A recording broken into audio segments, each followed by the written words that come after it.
인생의 목적은요, 하나님을 아는 겁니다. 하나님을 기노스코 깨닫는 거예요. 하나님의 나라를 자기 안에서 실현하는 거예요. 천국은 극락이니 천당이니 이런 개념이 아니고요. 하나님의 나라입니다.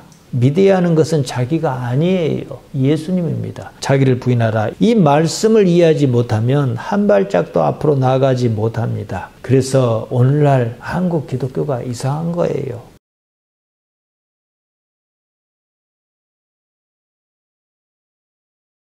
우리나라 사람이 나이가 들면서 중요하게 생각하는 것이 세 가지라고 합니다. 첫째는 건강, 둘째는 자식, 셋째는 재산입니다. 그러면서 다들 하는 말이 건강이 최고다. 건강을 잃으면 모든 것을 잃는다. 이럽니다. 그런데요, 이 건강이란 말을 가만히 생각해 보면 상당히 막연한 개념입니다. 건강이 중요한 것은 사실이지만 딱 이거다 할 수가 없어요. 건강하다는 말은 정신적으로 건강해야 하는 것을 말하고 육체적으로도 건강해야 합니다. 사회적으로도 아무런 탈이 없어야 합니다. 이걸 퉁쳐서 뭐라 합니까? 복받은 거지요. 자기가 생각한 대로 완벽해야 하는 문제가 있습니다. 그런 경우가 있겠는가 이 말입니다. 정신적으로, 육체적으로, 사회적으로 건강하다 합시다. 그러면은 그게 끝이잖아요. 끝이면 아무것도 없는 것이지 않습니까?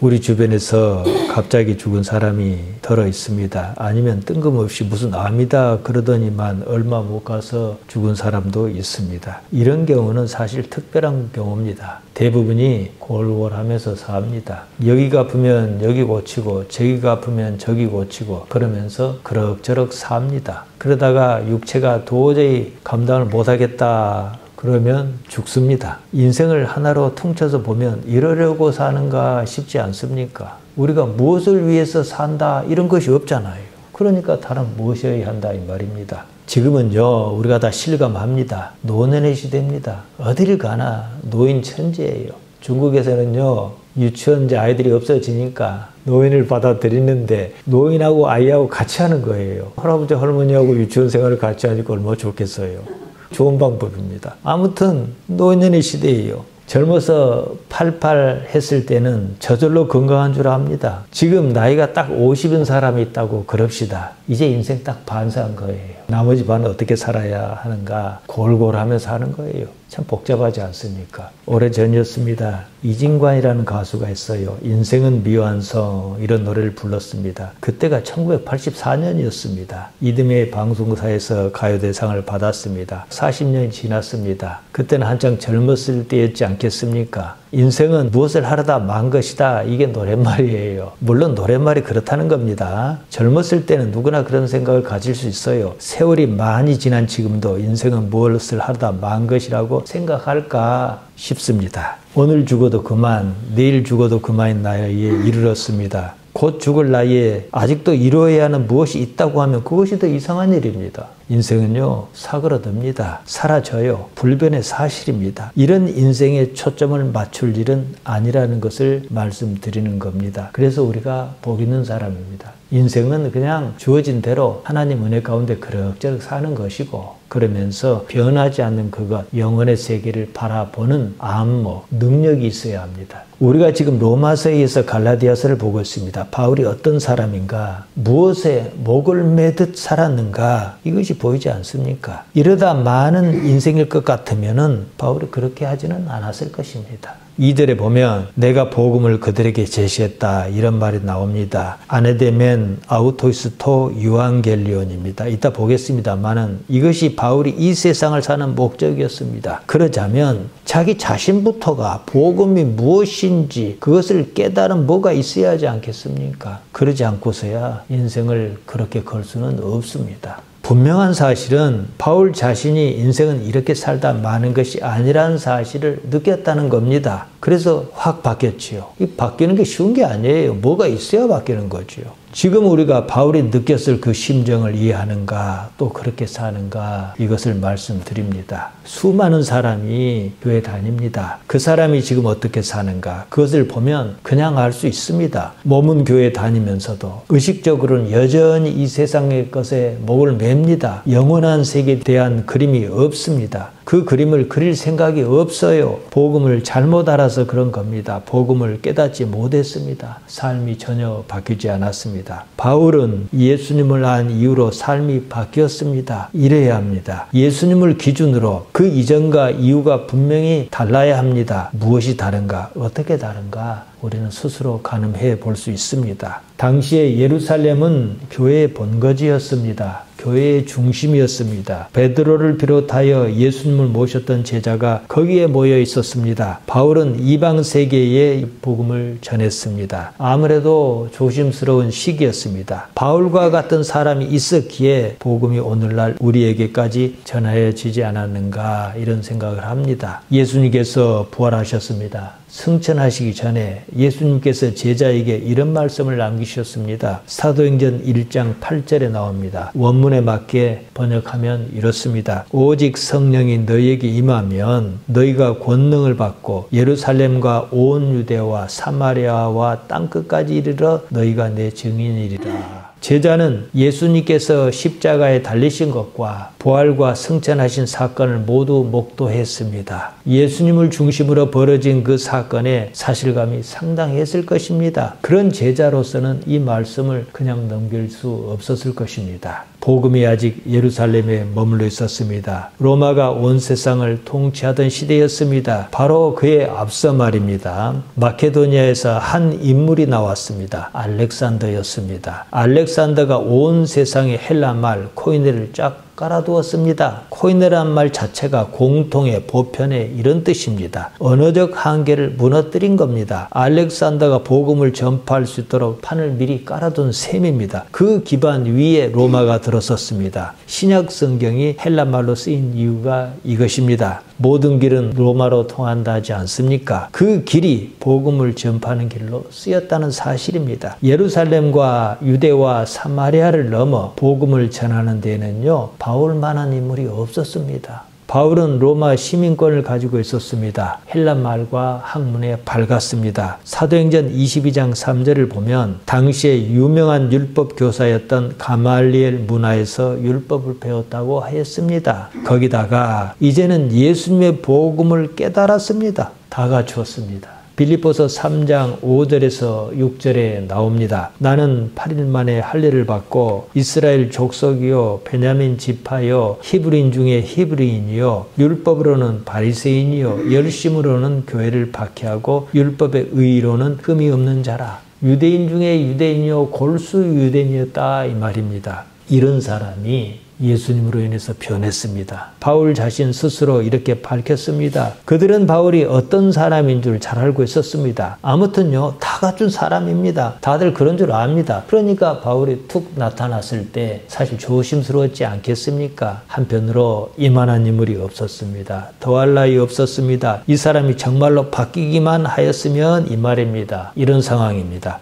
자기는 복음을 깨달았다고 하는데 이 사람이 정말로 예수님의 복음을 깨달았는지 이 사람이 말하는 복음과 우리가 가진 복음이 같은가? 이런 상황이었습니다. 1절입니다. 14년 후에 내가 바나바와 함께 디도를 데리고 다시 예루살렘에 올라갔나니 14년 후에 이랬습니다. 지난 시간에 1장 18절에서 보았습니다. 그때 바울은 예루살렘을 방문한 적이 있습니다. 그 이후 14년이 지났습니다. 사도행전에 따르면 바울이 예루살렘을 방문한 사건은 모두 5차례에 이릅니다. 그중 이번 방문이 3번째일 것으로 추정합니다. 이때 예루살렘에 회의가 열립니다. 바울이 예루살렘에 이르렀습니다. 사도행전 15장 4절에서 5절에 보면 당시 상황이 나와 있어요. 예루살렘에 이르러 교회와 사도와 장로에게 영접을 받고 하나님께서 자기들과 함께 계시어 행하신 모든 일을 말하매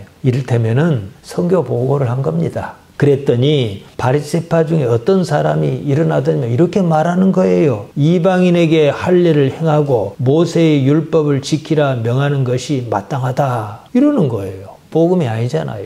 그만큼 옛날 때가 아직 있었습니다. 이방인에게 할례를 행하고 모세의 율법을 지키라고 명하라 이랬습니다. 그래서 3절에 그 이야기가 나옵니다. 이따 보겠습니다. 예수님을 믿는다고는 하나 아직까지는 옛날 관습에서 벗어나지 못한 모양새였습니다. 바나바와 디도가 바울과 함께 했습니다. 사도행전 4장 36절에서 37절에 바나바에 대한 이야기가 나옵니다. 구브로에서 난 뢰이족 사람이 있으니 이름은 요셉이라. 사도가 일컬어 바나바라. 번역하면 위로의 아들이라 하니, 그러니까 사도가 요셉이란 사람에게 위로의 아들이란 뜻의 바나바라는 이름을 붙여준 거지요. 그가 밭이 있음에 팔아 그 값을 가지고 사도의 발 앞에 두니라. 구브로는 키프로스를 말합니다. 바나바 바르바나스입니다. 그가 자기 밭을 팔아 그 값을 사도의 발 앞에 두었다고 합니다. 사도행전 5장 1절에서 6절에 보면 아나니아와 삽비라가 바나바를 따라하다가 죽은 사건이 나옵니다. 그때 분위기를 짐작할 수 있습니다. 그러니까 자기 밭을 팔아 내놓았다. 단순히 이것만 볼 게 아니라 그 안에 담긴 그의 마음을 봐야 하는 거예요. 모든 걸 다 내놨거든요.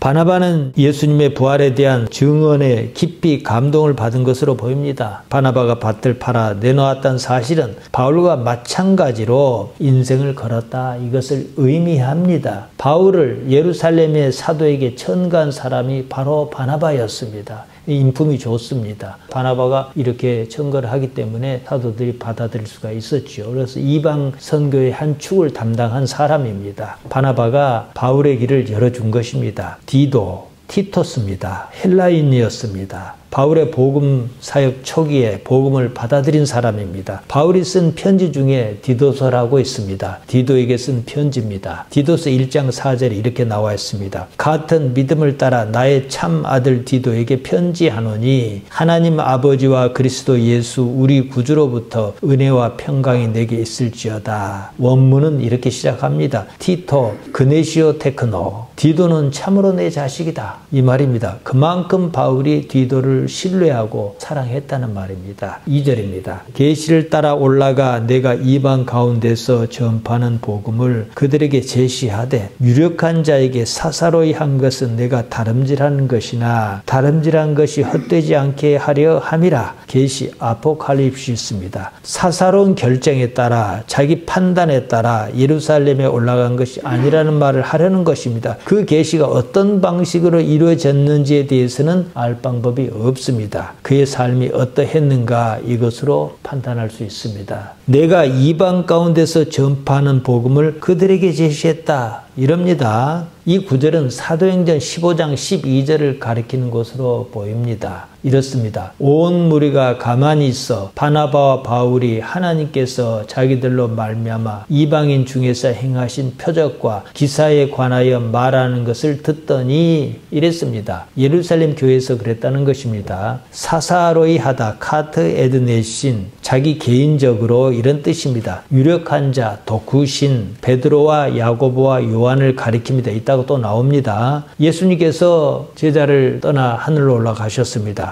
예수님께서 아니 계신 상황에서 이들 없이는 복음을 증명할 수가 없습니다. 바울 또한 어느 선에서 이들을 이해시키고 협조를 구하는 일이 필요했습니다. 바울 자신이 계시를 따라 예루살렘에 올라갔습니다. 복음을 이방 가운데서 어떻게 전파했는지 베드로와 야고보와 요한에게 개인적으로 이렇게 했다고 아네데멘 알렸다 이 말입니다. 아네데멘을 우리 번역 성경에서는 제시했다 이렇게 번역했습니다. 그냥 알렸다는 말이에요. 통보했다는 말이에요. 어째서 그랬겠습니까? 이어서 나옵니다. 자기가 다름질한 것이 헛되지 않게 하려고 그랬다는 겁니다. 자기가 한 일을 베드로를 비롯한 제자가 알아달라고 그렇게 말한 것이 아니었습니다. 단지 자기가 어떻게 사역했는가 그것을 아네데멘 알렸다, 보고했다 이럽니다. 바울은 자기 자신이 애쓴 이방인을 향한 복음 전파 사역에 혹시라도 수포로 돌아가지 않도록 염려하는 마음이 있었다는 것입니다. 3절은 이렇습니다. 그러나 나와 함께 있는 헬라인 디도까지도 억지로 할례를 받게 하지 아니하였으니 바울이 디도를 어떻게 생각했는지 말씀드렸습니다. 바나바와 디도를 데리고 예루살렘에 올라갔습니다. 바나바를 데리고 간 것은 우리가 짐작할 수 있습니다. 디도를 데리고 간 것은 3절에 나오듯이 할례 문제였습니다. 앞서 제가 사도행전 15장 4절에서 5절을 말씀드렸습니다. 오늘 본문에 나오는 것과 같은 시간, 같은 장소입니다. 거기서 바리새파 중에 어떤 사람이 이방인에게 할례를 행하고 모세의 율법을 지키게 해야 한다는 말을 했다는 겁니다. 헬라인 디도까지도 억지로 할례를 받게 하지 않았다. 누가 그렇게 했는지 이 말 본절만 딱 떼놓고 보면 바울이 그렇게 했다라고 느낄 수가 있는데 누가 그 말을 했는지는 알 수가 없어요. 2절에서 그들에게란 말이 나옵니다. 아우토이스가 쓰였는데요. 이 말이 의미상 주어라고 보는 것이 타당합니다. 베드로를 위시한 예루살렘 교회의 지도자조차도 이방인의 할례를 강요하지 않았다는 말입니다. 이방인이 구원을 받으려면 할례를 받아야 한다는 율법주의자의 주장이 터무니없다는 겁니다. 할례는 하나님과 언약의 표시였습니다. 하나님께서 아브라함과 그렇게 언약을 맺으셨습니다. 창세기 17장 9절 이하에 나옵니다. 세월이 지나면서 할례의 의미가 바뀌었습니다. 하나님께서 선택하신 백성이라는 민족적 우월감에서 이들이 할례를 중요하게 생각했다는 것입니다. 할례 그러면 하나님과 언약이 중요한 건데 우리는 하나님께 선택한 백성이다. 자 봐라 내가 할례를 받았지 않느냐. 이것으로 퉁친다는 거예요. 언약의 의미는 사라지고 민족주의적인 필요를 따랐습니다. 예수님으로 인하여 구약시대가 끝났습니다. 할례도 의미를 다하였습니다. 예수님의 복음은 율법에 매이는 것이 아닙니다. 복음은 율법의 한계를 뛰어넘습니다. 할례 받는 것이 구원의 방법이 아니라는 것을 말하고 싶었습니다. 그런 식으로 가다 보면 도로 율법에 매일 것이 뻔하였습니다. 율법주의로 되돌아갈 위험이 있었습니다. 여기서 우리가 주의해야 하는 점이 있습니다. 율법주의가 율법을 지키겠다는 것이 무작정 나쁘다는 말은 아닙니다. 복음의 가치를 훼손하는 것이 나쁘다는 것입니다. 다른 한편으로 율법을 지켰다는 그것으로 자기 스스로 의롭다고 생각하는 것이 나쁘다 이 말입니다. 결과적으로 보면요. 모든 주의는 위험합니다. 나쁩니다. 민주주의, 사회주의, 공산주의, 자본주의, 평등주의, 자유주의, 복음주의, 민족주의 좋자고 주의를 한 것 아니겠습니까? 그런데 다 나쁩니다. 왜냐? 주의는 자기가 옳다고 믿는 그것을 믿기 때문입니다. 이념이기 때문이에요. 바울은요 율법주의자였습니다. 자기가 믿는 그것이 옳다고 믿었습니다. 그 때문에 그것을 믿었기 때문에 예수님을 믿는 사람을 잡아들이는데 앞장섰던 것입니다. 자기 신념이 얼마나 강했는가 알 수 있지 않습니까? 예수님을 만나고 그 믿음이 깨졌습니다. 자기가 무너졌습니다. 바울의 개인사에서 매우 중요한 일입니다. 거기서 비롯한 충격으로 인해서 바울이 고린도전서 1장 18절에서 십자가의 도, 십자가의 로봇을 이야기한 것이 아닌가 하고 저는 생각합니다. 왜냐? 바울은요 예수님을 직접 모셨던 사람이 아닙니다. 그런데 예수님께서 마가복음 8장 34절에서 하신 그 말씀 이상으로 그것보다 더 강하게 지금 얘기하고 있지 않습니까? 저는 이런 원칙에 대해서 할 말이 참 많습니다. 자기가 무너지지 않으면요 우리 기독신앙은 하나만 한 거예요. 나를 무너뜨리기 위해서 신앙을 가진 것인데 신앙을 가다 보면 내가 무너져야 하는 것인데 자기를 지키기 위해서 교회에서 얼마나 처절한 노력을 벌입니까? 예수님께서 그 말씀 하셨습니다. 나를 버려 하나님을 얻고자 하는 그것이 우리 기독신앙입니다. 자기를 부인하라. 이 말씀은 곧 자기를 믿지 말라 이 말입니다. 믿어야 하는 것은 자기가 아니에요.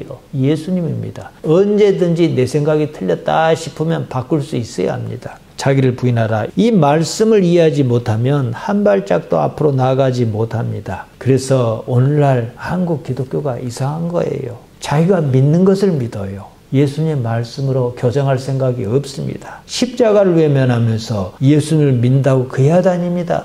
결국 그 믿는 것이 무엇입니까? 자기가 바라는 것이지 않습니까? 하나님께서 바라시는 것을 믿지 않습니다. 하나님이 아니라 자기 욕망을 믿습니다. 바울은 이런 십자가의 이치를 깨달았습니다. 여기서 사람이 변했습니다. 바울이 느꼈을 그 회심, 변심의 체험이 없다면 다시 생각해야 합니다. 그런 사람의 신앙은 위험합니다. 신앙이란 것도 결국은 이익에 따라 이랬다 저랬다 하는 것일 뿐 아니겠습니까? 4절입니다. 이는 가만히 들어온 거짓 형제 때문이라. 그들이 가만히 들어온 것은 그리스도 예수 안에서 우리가 가진 자유를 엿보고 우리를 종으로 삼고자 함이로되 이는 가만히 들어온 거짓 형제 때문이다 이랬습니다. 교회에 거짓 형제가 있었다는 말입니다. 교회는 교회가 추구하는 가치가 있습니다. 당신은 예수님께서 부활하시고 승천하신 지 얼마 지나지 않았습니다. 예수님으로 인한 복음이 이제 뿌리를 내리고 자리를 잡아가는 시기였습니다. 가만히 들어온 파레이삭투스, 몰래 들어온 이 말입니다. 이들이 어떻게 가만히 들어왔는지는 알 수가 없습니다. 이들은 교인이 눈치채지 못하게 활동했고 결국에는 신앙을 해치고 교회를 무너뜨리는 것이 목적이었을 것입니다. 그런 일이 있었던 모양입니다. 그러니까 갈라디아서나 이런 데서 막 경계하지 않습니까?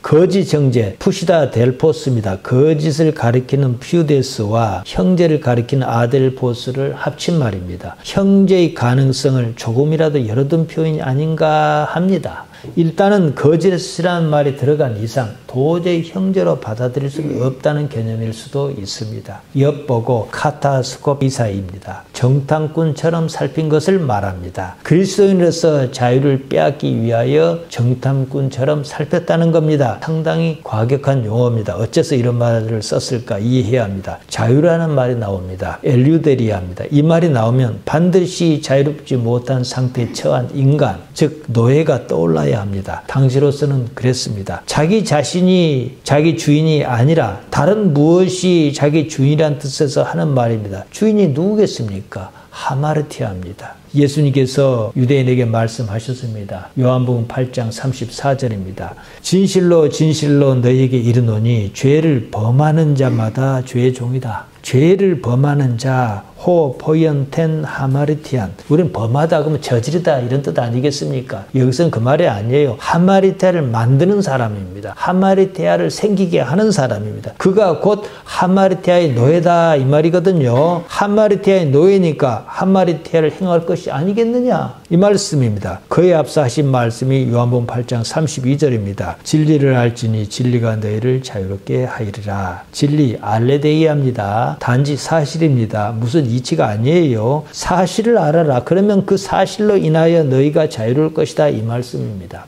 문자 그대로 이야기하면 거짓 형제 푸시다 델포스의 역할은 하마르티아에서 벗어나지 못하게 하려는 것, 자유롭지 못하게 하려는 것이다 이 말입니다. 상당히 관념적인 표현입니다. 제가 앞서 사도행전 15장 4절에서 5절을 말씀드렸습니다. 오늘 본문을 설명하는 9절입니다. 거기서 바리새파 중에 어떤 사람이 이방인에게 할례를 행하고 모세의 율법을 지키게 해라 이런 말을 했다고 말씀드렸습니다. 거짓 형제는 이런 사람을 가리킵니다.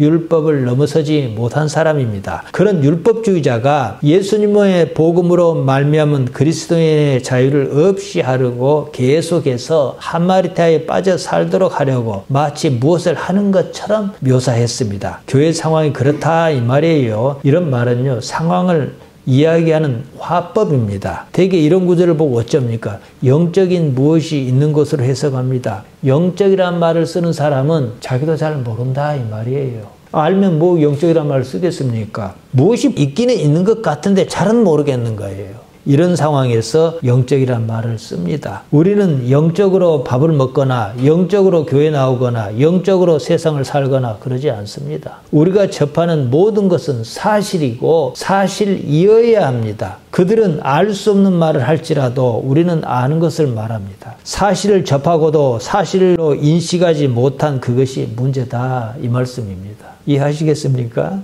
5절입니다. 그들에게 우리가 한시도 복종하지 아니하였으니 이는 복음의 진리가 항상 너희 가운데 있게 하려 함이라. 그들에게 호있습니다. 거짓 형제를 가리킵니다. 복음의 진리, 해 알레데이아 투 유앙겔리우 알레데이아가 또 나옵니다. 이걸 직역하면 복음의 그 사실입니다. 복종, 히포타게입니다. 종속, 예속을 뜻합니다. 자주성이 없는 거예요. 복음은 사실을 말하는 것이며 우리는 사실이 아닌 것에 복종할 수 없다 이 말입니다. 죄의 종 내지는 죄의 노예란 말을 지나치게 크게 생각할 필요가 없습니다. 아무런 말도 아닙니다. 자기 자신이 아니라 하마르티아가 주인 노릇하는 그런 삶을 살지 말라는 거예요. 한마디로 자유가 없는 삶입니다. 하마르티아뿐만 아니라 율법 때문에도 자유가 없습니다. 사람을 살리기 위한 율법이 결국은 사람을 매이게 하고 자유를 빼앗는 모습으로 나타난다는 것입니다. 자, 우리가 사람 사이에 살다가 가끔은요 상처를 받거나 갈등이 있는 그런 경우가 있습니다. 어떤 경우에는 저 사람이 나에게 무슨 말을 하면 부르륵 화가 납니다. 여기서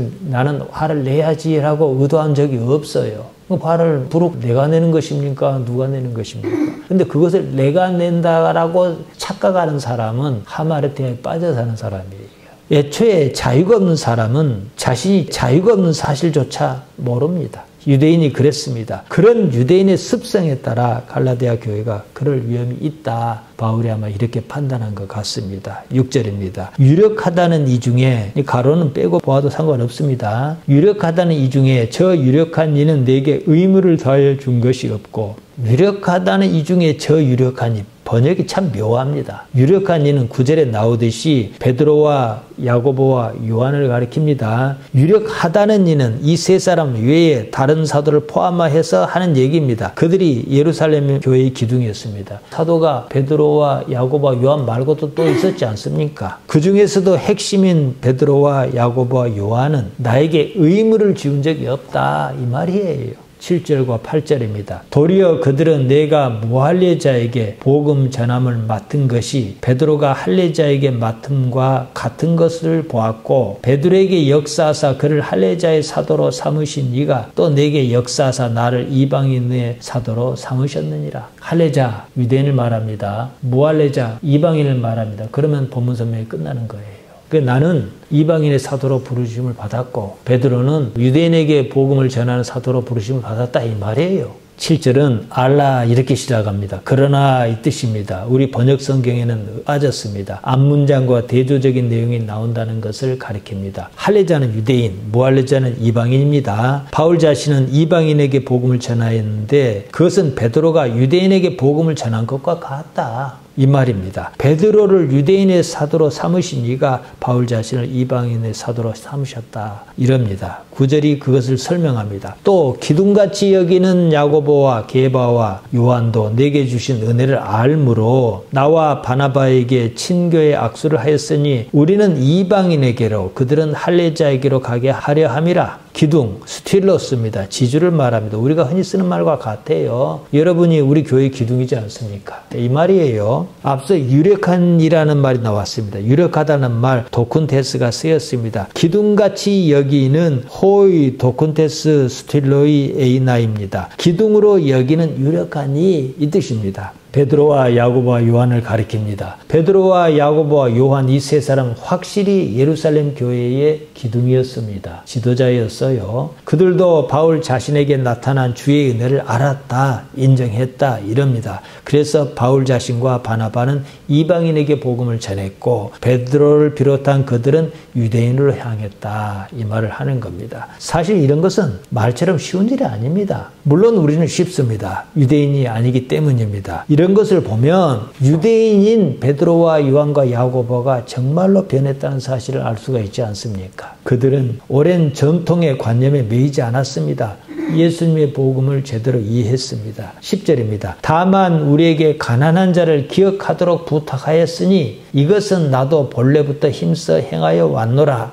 이때요 로마의 글라우디오 황제가 통치할 때 기근이 심각하게 들었습니다. 여기서 가난한 자는 그때 어려움에 처한 사람을 가리킵니다. 사도행전 11장 27절에서 30절에 그 이야기가 나옵니다. 그때의 선지자들이 예루살렘에서 안디옥에 이르니 그중에 아가보라 하는 한 사람이 일어나 영으로 말하되 천하에 큰 흉령이 들리라 하더니 글라우디오 때에 그렇게 되니라. 제자들이 각각 그 힘대로 유대에 사는 형제에게 부조를 보내기로 작정하고 이를 실행하여 바나바와 사울의 손으로 장로에게 보내니라. 이 사울이 이제 바울 아닙니까? 그래서 예루살렘으로 올라간 거예요. 뭘 가지고요? 부조금을 가지고. 로마서 15장 26절에도 당시 사정이 나옵니다. 우리가 로마서 때 보았습니다. 이는 마게도냐와 아가야 사람이 예루살렘 성도 중 가난한 자를 위하여 기쁘게 얼마를 연보하였습니다. 예수님께서는 가난한 사람을 외면하지 않으셨습니다. 바울 사역 또한 그랬습니다. 가난한 사람과 함께하지 않는 복음은 거짓입니다. 오히려 그 가치를 훼손합니다. 그래서 바울도 뭐라고 얘기합니까? 10절에 보면요. 이것은 나도 본래부터 힘써 행하여 왔노라. 그랬지 않습니까? 예수님의 복음은요. 엘류데리아, 자유를 말합니다. 예수님의 복음에 대해서 깨달은 사람은 자기 자신으로부터 자유로워요. 자기 자신을 가장 크게 농락하는 게 뭡니까? 하마리티아입니다. 나를 버려버렸으니 하마리티아가 힘쓰지 못할 것이 아니겠습니까? 이 자유라는 말이 나올 때는 항상 하마리티아를 생각해야 합니다. 복음은 다른 것이 아니에요. 바로 하마리티아로부터 자유를 말합니다. 하마리티아를 보통 죄라고 번역합니다. 죄라고 번역할 수 없습니다. 그냥 하마리티아예요. 그것이 무엇이든지 간에 그것이 무엇인지 몰라도 인간을 불행한 상태에 빠뜨리는 1차적 요인입니다. 우리가 관용적으로 씁니다. 복받았다는 말이 뭐겠습니까? 하마르티아에서 벗어났다 이 말이에요. 복음은 하마르티아에 사로잡히지 않을 방법을 얘기합니다. 복음은 알레데이아를 아는 것, 알레데이아를 기노스코하는 것, 알레데이아를 직시하는 것, 사실을 아는 것, 이겁니다. 거기에 자기 관념이 개입하지 않습니다. 바로 그 상태에서 자신의 양심에 귀를 기울일 수가 있는 거예요. 순전한 양심이죠. 오늘 본문에는 뜬금없이 가난한 사람을 돕는 얘기가 나옵니다. 가난한 사람을 도우라 돕지 말라 이런 얘기가 아니에요. 그것은 마땅히 하여야 하는 일이라는 거예요. 바울 자신도 본래부터 힘써 행해 왔다 그러지 않습니까? 어째서 그래야 하는지 그 의미와 가치를 깨달아야 합니다. 제가 선한 사마리아 사람이 강도를 만난 사람을 마주쳤을 때 어떻게 했는지 여러 차례 말씀드렸습니다. 바로 그거예요. 마땅히 해야 하는 일에는 반드시 두 가지 요소를 갖추어야 합니다. 첫 번째는요, 사실을 사실 그대로 볼 것. 그리고 두 번째는 그에 따른 양심의 소리에 귀를 기울일 것. 이 두 가지입니다. 다들 그러지 못한 데는 그만한 이유가 있습니다. 그러면 잘 살 수 없을 것 같으니까, 못 살 것 같으니까 그런 거예요. 이것을 반대로 생각할 필요가 있습니다. 바로 그러는 데서 하나님을 아는 기회가 생긴다는 것이에요. 내가 사실을 사실대로 직시를 하는데 손해가 날 것 같아요. 그래도 내가 한번 해보자. 이건 이 정도는 내가 감당할 수 있겠다. 그랬더니 하나님께 도우시더라. 이게 우리 스토리 아닙니까? 그러다 보면요. 하나님을 바라기 때문에 그런 일을 하는 거예요. 이게 바뀝니다. 정리하겠습니다. 여러분, 인생의 목적은요. 하나님을 아는 겁니다. 하나님을 기노스코, 깨닫는 거예요. 이 기노스코란 말 제가 설명해 드렸죠. 히브리 말로는 야다인데요. 배워서 하는 게 아니고 내 몸으로 익혀서 하는 겁니다. 다른 무엇도 아니에요. 이것의 다른 말이 하나님의 나라를 자기 안에서 실현하는 거예요. 하나님의 나라, 제가 수도 없이 말씀드렸습니다. 하나님께서 어떻게 살아계신가 하는 이것입니다. 하나님께서 나의 아버지인 걸 알았습니다. 하나님께 어찌 살아계시는가를 부인할래야 부인할 수 없는 상황입니다. 그렇다고 하면 그 사람에게 인생이 무슨 문제가 있으며 죽음이 또 뭐가 문제겠습니까? 나이가 들어서 죽는 것은 기정사실인데 이렇게 오히려 더 살아라는 것이 더 문제 아니겠습니까? 영원한 나라에 대한 그림을 내가 이거다라고 말할 수는 없어도 아버지로 인해서 그 나라를 기대할 수는 있어요. 이것이 천국이에요. 천국은 극락이니 천당이니 이런 개념이 아니고요. 하나님의 나라입니다. 이것을 여러분이 이제 아실 겁니다. 여러분, 하나님의 사람으로 사시기 바랍니다. 아멘. 기도하십시다. 하나님 우리 아버지, 우리의 연약함을 아시고 우리에게 말씀을 주셨나이다. 우리가 예수님으로 인한 그 말씀으로 아버지께 한 발짝이라도 더 다가갈 수 있도록 우리를 붙들어 주옵소서. 예수님 이름으로 기도하옵나이다. 아멘.